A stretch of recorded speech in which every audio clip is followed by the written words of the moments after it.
आजानुलंबित भुजौ कनकावदातो संकीर्तनैक पितरौ कमलायताक्षौ विश्वम्भरो द्विजवरौ युग धर्म पालो वंदे जगत प्रिय करो करुणावतारो वंदे श्री कृष्ण चैतन्य नित्यानंदो सहोदितो गौड़ोदय पुष्पंदो चित्रो छंदो तमोनदो पंचतत्वात्मकं कृष्णं भक्तरूपस्वरूपकं भक्तावतारं भक्ताख्यं नमामि भक्तशक्तिकं श्री कृष्ण चैतन्य प्रभु नित्यानंद श्री अद्वैत गदाधर शिवासदि गौर भक्तवृंद हरे कृष्ण कृष्ण कृष्ण हरे हरे हरे राम राम राम हरे हरे।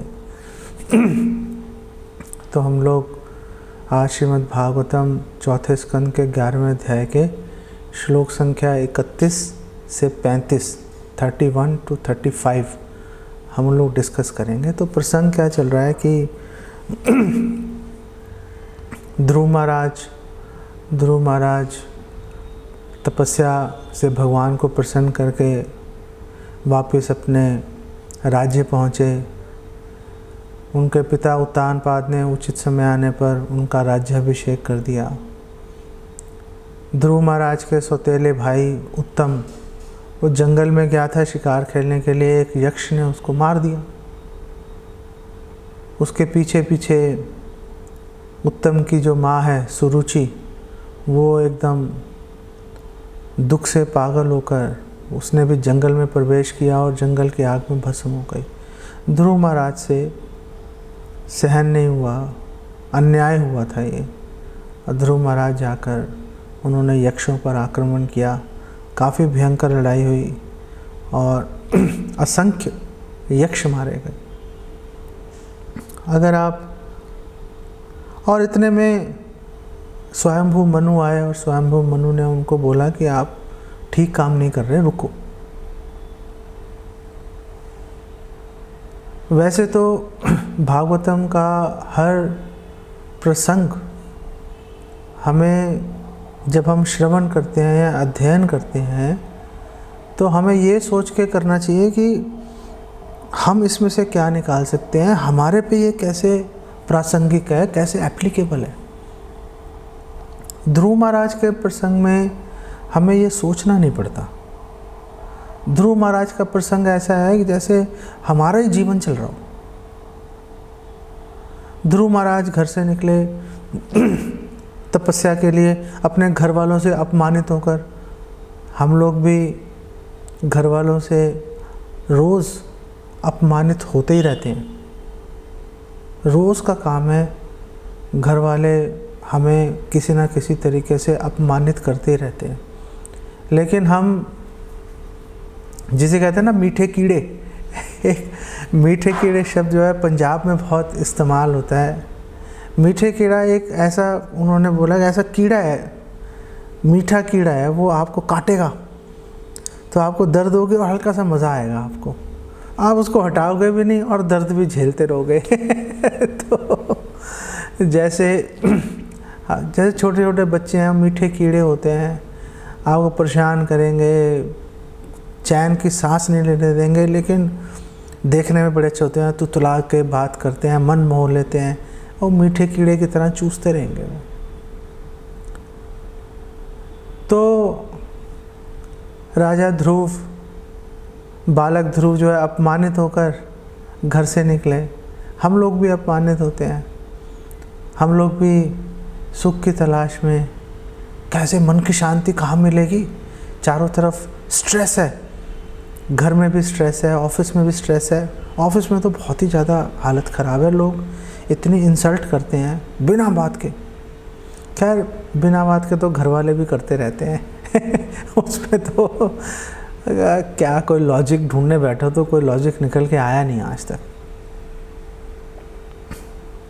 एक बार मैं किसी ऑफिस के काम से लंदन गया था, तो मेरे बॉस ने मुझे बोला कि आप ये काम ऐसे ऐसे कर देना। मैंने कहा ठीक है। मैं गया लंदन में, मैंने वो काम वैसे वैसे कर दिया जैसे उसने कहा था। मुश्किल काम था लेकिन मैंने कर दिया उसको। शाम को उसकी मेरी बात हुई, मैंने उसको बोला भी आप ये काम मैंने ऐसे ऐसे कर दिया। अरे तुमने इतने पैसे खर्च दिए वहाँ पे, हालांकि उसी ने कहा था, मैंने कहा कोई बात नहीं, कोई बात नहीं, मैं इसको रिवर्स कर दूंगा, उसको मैं सामने वाली पार्टी को समझा दूंगा कि भाई ये काम ऐसे नहीं ऐसे होगा।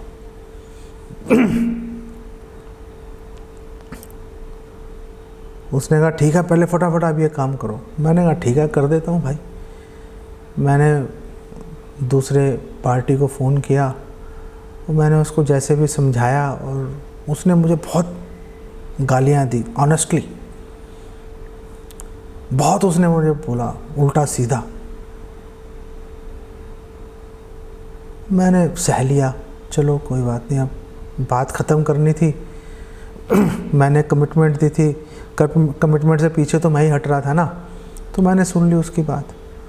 तो फिर मैंने उसको फ़ोन किया वापस अपने बॉस को। मैंने कहा भाई मैंने वो जो है उसको बात ख़त्म हो गई, वो नए सिरे से कुछ और सोचेंगे।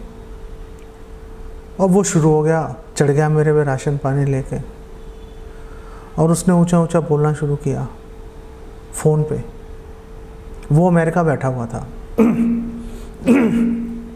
मैंने उसको बोला भाई ऊंचा मत बोल, मैं नहीं सुनता किसी की ऊंची आवाज़, जो भी बात होगी प्यार से होगी। अभी एक से बेइज्जती करा के चुका हूँ, अब तू भी शुरू हो गया। मैंने कहा भाई ऐसे नहीं काम चलेगा। तो वो शांत हो गया, लेकिन मैं वापस इंडिया पहुंचा। इंडिया पहुंचते मैंने उसको सबसे पहले अपना त्याग पत्र भेजा कि भाई तू ये पकड़, तेरे से मेरी गाड़ी नहीं चलेगी। लेकिन लोग बिना वजह, आपके बॉस ने आपको कुछ कहा करने के लिए, आपने कर दिया, फिर भी आपका अपमान करेगा। वो सहते रहते हैं, लोग सहते रहते हैं। भक्तों का अपमान नहीं सहते। अगर किसी भक्त ने कोई छोटी सी बात बोल दी तो बस उससे तो ईंट कुत्ते का वैर लेके बैठ जाते हैं। भाई तेरे को नहीं छोड़ूंगा, तूने कैसे कह दिया, जबकि घर में रोज़ बेइज्जती हो रही है, ऑफिस में रोज़ इंसल्ट हो रही है, उसको सहते रहते हैं चुप करके। भक्तों को से नहीं सहते, जबकि सिद्धांत यह है कि भक्तों के अंदर मेमने बन के रहो, बाहर शेर की तरह दहाड़ो, उल्टा कर देते हैं। तो चलो हम लोग वो स्ट्रेस को हटाने के लिए निकलते, घर से निकले हम भी, वो इस्कॉन के लोग टकरा गए, चलो हमने हाथ में माला पकड़ ली, इमीडिएट रिलीफ मिल गया हमें। एक जो स्ट्रेस था, सहा नहीं जा रहा था, उससे छुटकारा मिल गया। भगवत गीता पढ़नी शुरू कर दी, नए मित्र बन गए। जैसे ध्रुव महाराज को नारद जी की शरण मिल गई, हमें प्रभुपाद की शरण मिल गई। जैसे स्वयंभू मनु ने बोला ध्रुव महाराज को कि तुम बहुत ही यशस्वी खानदान से हो, हम लोग भी दीक्षा हो गई, प्रभुपाद की शरण मिल गई, हमें भी, हमारा गोत्र भी अच्युत गोत्र हो गया, हम भी यशस्वी खानदान के बन गए। भाई पहले पता नहीं क्या थे, अब यशस्वी बन गए, अब तो भगवान कृष्ण के गोत्र में हमारी गिनती होनी शुरू हो गई। ध्रुव महाराजा के घर में उन्होंने अपना रहना शुरू कर दिया, हम लोग भी घर पे रहते चले जाते हैं। लेकिन हुआ क्या कि बहुत ही न्यायोचित था ध्रुव महाराज का क्रोधित होना, बहुत ही न्यायोचित था। वो क्रोधित हो गए अपने भाई की मृत्यु पे और चढ़ाई कर दी यक्षों पे। हम लोग भी जो है बहुत ही न्यायोचित बातों पे हम लोग भी गुस्सा वगैरह करते रहते हैं। हम लोग भी जो है भौतिक संसार में सही और गलत को तलाशते रहते हैं, ये सही है ये गलत है, ये सही है ये गलत है, लगातार हमारी तलाश जारी है। ध्रुव महाराज का प्रसंग तो बिल्कुल हमारे जीवन से ही बेसिकली मैच कर रहा है। हमारे ही लग रहा है कि मतलब ध्रुव महाराज क्या कर रहे हैं, हम क्या कर रहे हैं, तो ये बात मैं इसलिए बोल रहा हूँ कि जब हम ये प्रसंग को पढ़ रहे हैं या सुन रहे हैं तो हमें ये सोचना चाहिए कि जैसा ध्रुव महाराज ने किया, क्या हम भी वैसा कर सकते हैं? या दूसरे शब्दों में बोलो कि हमें वैसा करना चाहिए। अब आप आज के प्रसंग को ले लो। स्वयंभू मनु ने ध्रुव महाराज को बहुत ही उत्कंठा के साथ बोला और उनको बोला, प्लीज़ आप मेरी बात सुनिए, प्लीज़ मेरी बात पे गौर करिए। भगवान कृष्ण भी अर्जुन को बोल रहे हैं, प्लीज़ मेरी बात ध्यान से सुनो अर्जुन, मैं तुम्हें बहुत ही पते की बात बता रहा हूँ।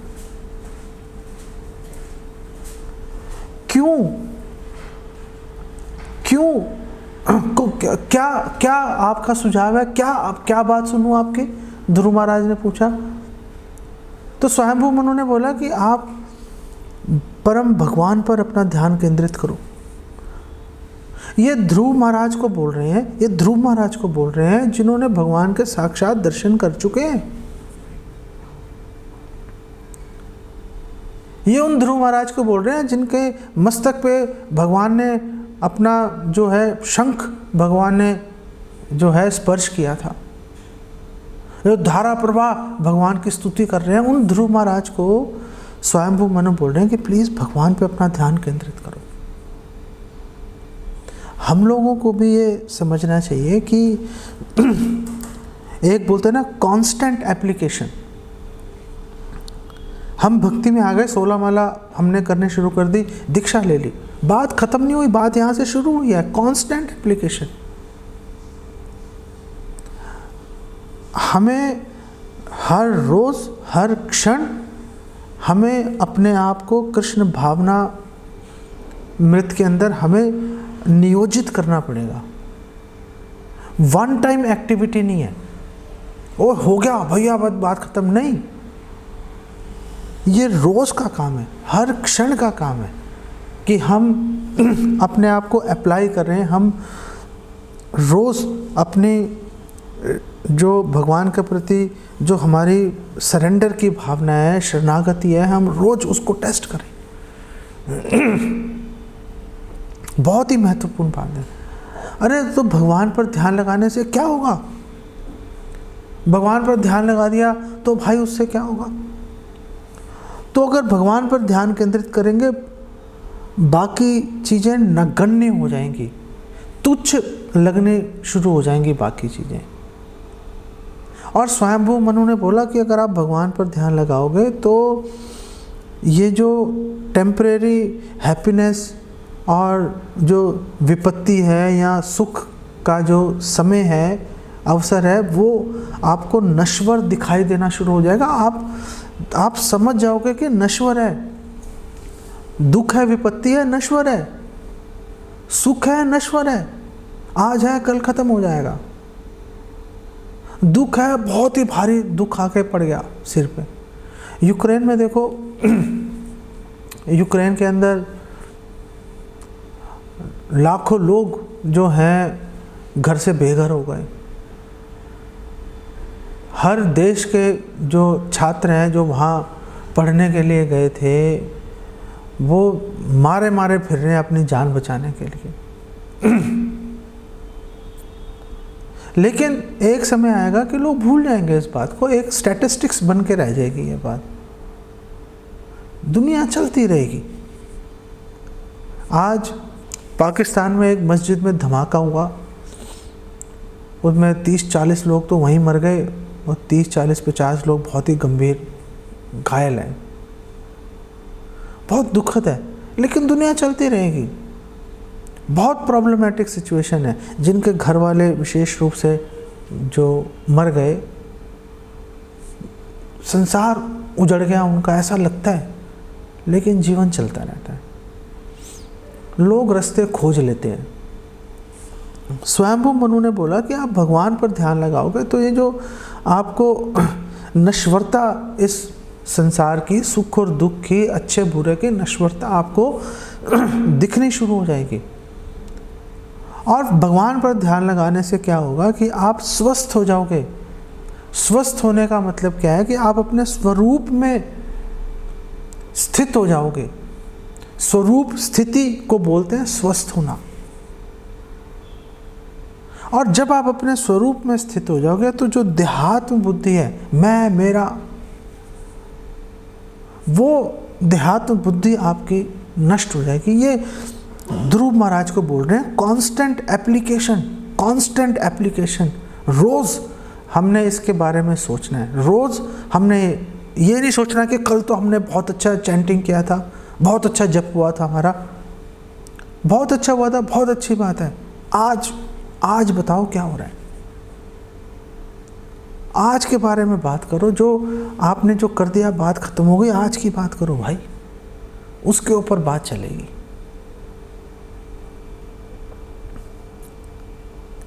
प्रश्न ये भी उठता है, ध्रुव महाराज उनसे पूछ सकते हैं कि भाई आप कह रहे हो मेरी बात ध्यान से सुनो, मेरे सुझाव को मानो। क्यों मानूं? क्यों मानूं आपके सुझाव को? मान लिया आप मेरे दादा हो, लेकिन मैंने भगवान के दर्शन कर रखे हैं, क्यों मानूं आपकी बात को? तो स्वयंभू मनु कह रहे हैं कि क्योंकि मैं आपका भला चाहता हूं। हमें भी इस बात को याद रखना चाहिए कि जो डिवोटीज हैं, श्रील प्रभुपाद हैं, वो हमारा भला चाहते हैं। श्रील प्रभुपाद ने सैकड़ों ग्रंथ श्रील प्रभुपाद ने हमें प्रदान कर दिए। श्रील प्रभुपाद ने भक्तों का संग, इतने अच्छे सुंदर भक्तों का संग हमें प्रदान कर दिया। क्यों? क्योंकि हमारा वो भला चाहते हैं। हमें उनकी बात सुननी चाहिए। और स्वयंभू मनु ने बोला कि जो मेरा सुझाव है, मेरी शिक्षा है, मेरा परामर्श है, वो एक दवाई की तरह काम करेगा। जैसे दवाई रोग को दूर कर देती है, ऐसे ही जो मेरा सुझाव है तुम्हारे मन के रोग को दूर कर देगा। अच्छा, ऐसी बात है तो चलो बताओ आपकी क्या राय है, बताइए क्या क्या कहते हो आप, बताओ। तो स्वयंभू मनु ने मतलब कोई रस के अंदर घुसने वाली बात नहीं की।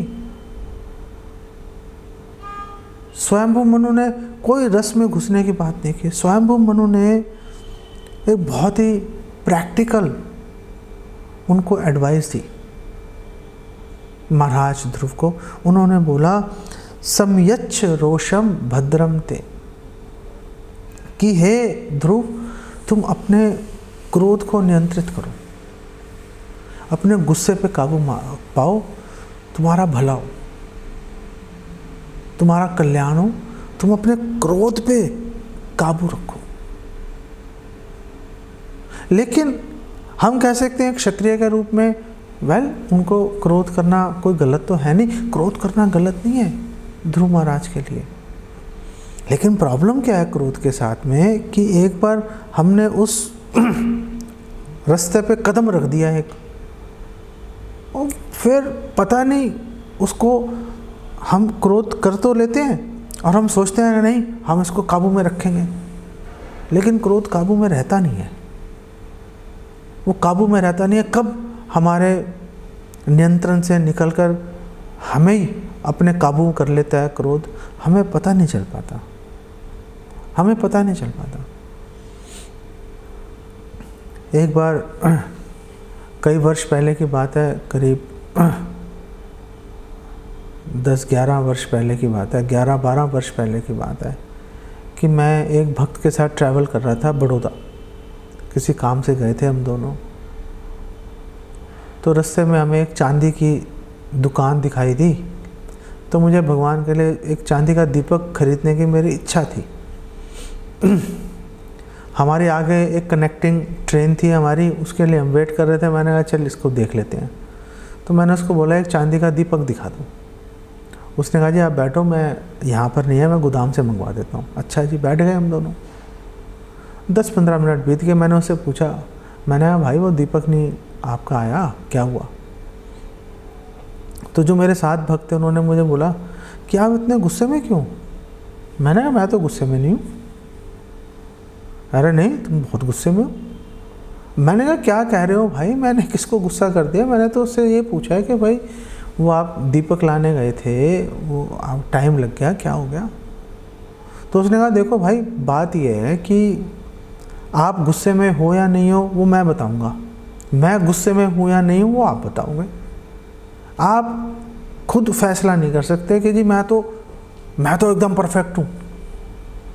आप अपने आप को सर्टिफिकेट नहीं दे सकते।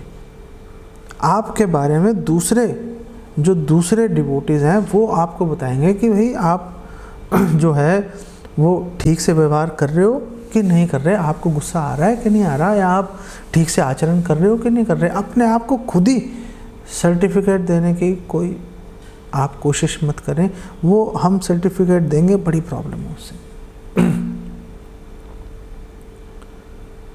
स्वयंभू मनु ने ध्रुव महाराज को बोला, श्रुतेन भूयसा राजन,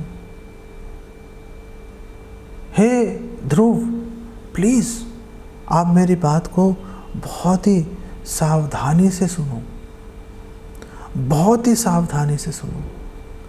श्रुतेन भूयसा मतलब मेरी बात को लगातार सुनते रहो, सुनो मनन करो, सुनो मनन करो, सुनो मनन करो। मेरी बात को ध्यान में रखना, आपने ध्यान में रखना बहुत इम्पोर्टेंट है। क्यों इम्पोर्टेंट है? क्यों इम्पोर्टेंट है आगे एक्सप्लेन किया गया। इम्पोर्टेंट इसलिए है क्योंकि जो व्यक्ति ध्यान से सुनता है और याद रखता है, उसके ऊपर सोचता रहता है, उसको कभी गुस्सा नहीं आता, गुस्सा उसके कंट्रोल में आ जाता है। गुस्सा उसको आएगा जो आध्यात्मिक शिक्षा को एटलीस्ट क्षणिक रूप से दिमाग से निकल जाती है बात, उसको गुस्सा आ जाता है। लेकिन अगर आप निरंतर गुरु के आदेश को, वरिष्ठ वैष्णव की शिक्षाओं को, श्रील प्रभुपाद की शिक्षाओं को आप निरंतर आप अगर स्मरण करते हो, उस पर सोचते हो, चिंतन करते हो, आपको कभी गुस्सा नहीं आएगा, क्योंकि टाइम नहीं है हमारे पास गुस्सा करने का। हमारे पास गुस्सा करने का टाइम नहीं है। और दूसरी बात है श्रुतेन भूयसा राजन, कि आप प्लीज़ आप मेरी बात ध्यान से सुनो। इसका मतलब ये भी है, ये हमें ये समझना पड़ेगा सुनने का मतलब क्या है। सुनने का मतलब क्या है? आपको एक उदाहरण से समझाता हूँ। मान लो आप किराने की दुकान पे गए, आपने उसको बोला, ओ भैया 1 किलो दाल देना। वो दुकानदार ने दी नहीं, वो और लोगों को सौदा दे रहा है। आपने फिर बोला भैया ज़रा वो 1 किलो मूंग धुली दाल दे दो। उसने नहीं दिया। तो हम उसे क्या बोलते हैं? हाँ भैया सुना नहीं तुमने क्या? एक्चुअली में उसने सुना था। हमारा मंतव्य था कि अरे भाई कर क्यों नहीं रहा, दे क्यों नहीं रहा, लेकिन हम उसे कह रहे हैं भाई तूने सुना नहीं क्या। इसका मतलब क्या है? इसका मतलब है सुनने का मतलब है करना। जब तक आपने किया नहीं मतलब आपने सुना नहीं। आपने अगर शिक्षाएं सुन ली, किया नहीं, अरे भाई क्या पॉइंट है, आपने किया ही नहीं, बात खत्म हो गई। अगर आपने सुना होता तो भाई आप उसको जीवन में उतारते ना, आप उसको जीवन में उतारते। तो श्रील प्रभुपाद एक्सप्लेन कर रहे हैं कि क्रोधित होना और क्रोध के वशीभूत होना दो अलग अलग चीज़ें हैं। और फिर श्रील प्रभुपाद ने वो फेमस एग्जाम्पल दिया, नारद जी और उनका जो शिष्य है एक सांप, जिसमें नारद जी ने सांप को बोला कि भाई तू काट मत, लेकिन फुफकारता रहे, अपना फन उठा के चल, ये लोगों को लगे भाई काट देगा, तो तू काट मत, बस लोगों को ये दिखा के चल के हाँ भाई मैं काट सकता हूँ, मेरे से भाई पीछे होके रहो। तो क्रोधित होना अच्छी बात नहीं है आप, लेकिन क्रोध को इस्तेमाल कर सकते हो, क्योंकि अगर आप एक बार क्रोधित हो गए तो फिर पता नहीं गाड़ी कहाँ जाके रुक जाएगी। पता नहीं कहाँ जाके गाड़ी रुक जाएगी। और दूसरी बात ये भी है कि अगर आप एक बार क्रोधित हो जाओ तो लोग आपकी बात सुनना बंद कर देते हैं, फिर लोग नहीं सुनते, फिर तो लोगों का पूरा ध्यान आपके क्रोध के ऊपर फोकस हो जाता है। यार बहुत गुस्सा कर रहे हैं, तो पता नहीं क्या बात है। स्पेशली जो डिवोटीज हैं, स्पेशली जो प्रीचर्स हैं, जो प्रचार कर रहे हैं, वो क्रोधित नहीं हो सकते, वो स्पेशली डिस्कशन के दौरान। वो जो भी बात है भाई आराम से होगी। अगर बात किसी निष्कर्ष पे नहीं पहुंच रही, उसको कुछ ना कुछ बोल के वो बात को ख़त्म करके आगे बढ़ जाओ, वो ठीक है। लेकिन क्रोध, आप क्रोध नहीं कर सकते, ये बात पूरी तरह से क्लियर है।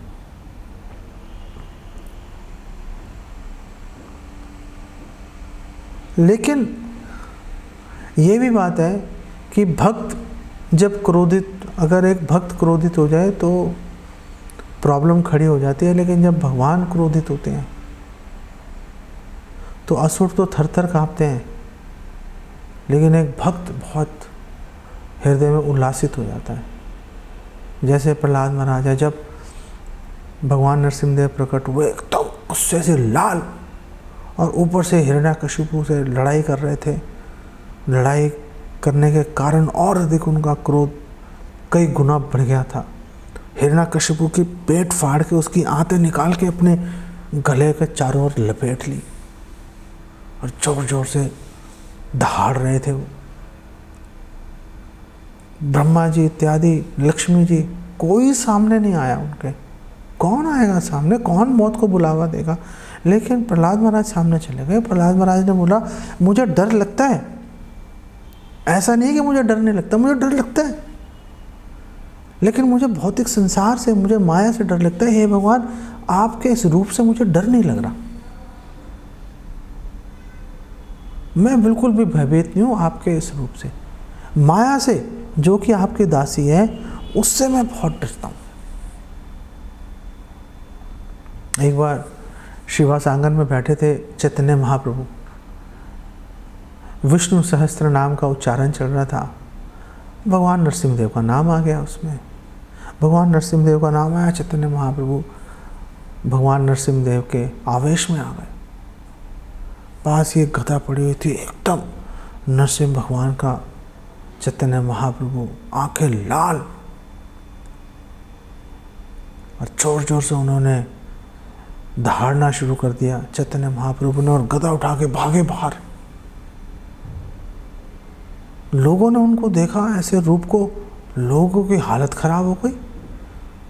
अरे भैया, ये तो साक्षात मतलब मौत ही सामने से आ रही है। भागे लोग इधर उधर, जान बचा के भागे इधर उधर। चैतन्य महाप्रभु ने देखा लोग डर के मारे भाग रहे हैं, तो चैतन्य महाप्रभु को बाह्य अवस्था में आए चैतन्य महाप्रभु। उन्होंने अपने आवेश को संवरण किया, संयमित किया, और वापस चैतन्य महाप्रभु सिर झुकाए श्रीवास आंगन में आ गए। और उस समय चैतन्य महाप्रभु ने श्रीवास ठाकुर को बोला, श्रीवास कहेन प्रभु करिया विषाद, लोक भय पाए मोर है अपराध। बहुत ही हृदय में दुखी होकर चैतन्य महाप्रभु ने बोला श्रीवास ठाकुर को कि मेरे कारण से लोग डर गए हैं, मुझसे बहुत बड़ा अपराध हो गया है, मुझसे बहुत बड़ा अपराध हो गया। श्रीवास पंडित ने तुरंत चैतन्य महाप्रभु को उत्तर दिया। श्रीवास पंडित ने बोला, श्रीवास कहेन श्रीवास बलेन, ये तुम्हार नाम ले, तार कोटि अपराध सब है क्षय। कि हे महाप्रभु, अगर किसी ने आपका एक बार नाम ले दिया ना, उसके करोड़ों जन्म के पाप जो हैं ऐसे खत्म, जगाई मदाई के हो गए। यमराज जोर जोर से कूद के नाच रहे हैं, नाचते नाचते जमीन पर बेहोश होकर गिर पड़े खुशी के मारे चैतन्य महाप्रभु की दया देखकर। तो श्रीवास पंडित ने बोला कि आपका एक बार नाम ले दिया, करोड़ों जन्मों के अपराध खत्म हो जाते हैं, आप पता नहीं क्या बात कर रहे हो। और श्रीवास पंडित ने बोला, आप अपराध नाही कैला लोकेर निस्तार, ये तो माँ देखिए तार छुटीला संसार। आप कह रहे हो कि मेरे से अपराध हो गया। अरे जिसने आपका ये रूप देख लिया नरसिंह आवेश में, उसका संसार बंधन खत्म हो गया, उसका अब संसार से कोई लेना देना नहीं है। अब तो वो आपके धाम जाएगा, बस बात खत्म हो गई। भगवान का क्रोध अलग बात है। भगवान का क्रोध जो है वो भी सबको शुद्ध करने वाला है, सबको सुख प्रदान करने वाला है। उस समय असुरों को लगेगा ओ पता नहीं कितनी बड़ी विपत्ति आ गई, भगवान सामने आ गए, लेकिन वास्तव में उनको सुख देने वाला है, उनको सद्गति प्रदान करने वाला है भगवान का क्रोध। लेकिन एक भक्त को इसके प्रति सावधान रहना चाहिए। ये जो प्रसंग है ध्रुव महाराज का, जहाँ पे स्वयंभू मनु आके उनको समझा रहे हैं, इससे हमें ये भी सीखना चाहिए कि कैसे दो भक्तों के बीच आपसी मतभेद को सुलझा सकते हैं। एक तरफ ध्रुव महाराज हैं तो दूसरी तरफ कुबेर भी हैं। कुबेर भी भगवान के भक्त हैं। कुबेर जो है वो भागवतम में इसी प्रसंग के अंदर जो है 33वें श्लोक में यक्षों के लिए पुण्य जनान शब्द का प्रयोग किया है कि धार्मिक लोग हैं भाई वो, उनको आप अधार्मिक असुर समझने की गलती मत करो। तो एक तरफ ध्रुव महाराज है, एक तरफ कुबेर हैं, आपसी मतभेद हो गया किसी भी बात पे, उसको कैसे सुलझाएंगे ये स्वयंभू मनु स्वयं करके दिखा रहे हैं। पहले उसको ध्रुव महाराज को पहले जो जिस कारण से क्रोध आया था, पहले उस कारण को खत्म किया आध्यात्मिक ज्ञान देकर, कि सभी कारणों के कारण तो अंततः भगवान ही है। तुम क्यों एक यक्ष को उत्तरदायी दोषी मानकर तुम पूरे यक्ष प्रजाति के ऊपर तुम प्रहार कर रहे हो? अपने आप को रोको, नियंत्रित करो, शोभा नहीं देना।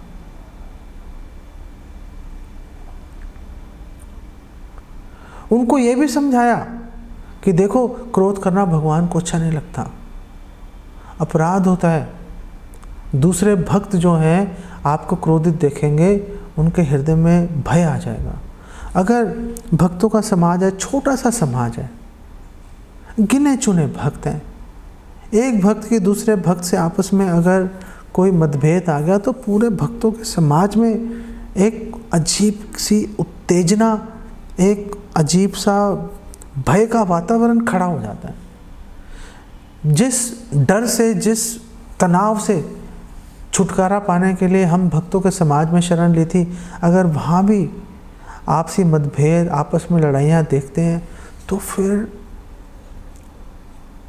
भौतिक समाज को छोड़कर भक्तों के समाज में आने का औचित्य खत्म सा होता दिखता है। यार क्या फ़ायदा, क्या फ़ायदा, ये तो वहाँ भी हो रहा था सब कुछ, क्या फ़ायदा, वहाँ भी यही, यहाँ भी यही।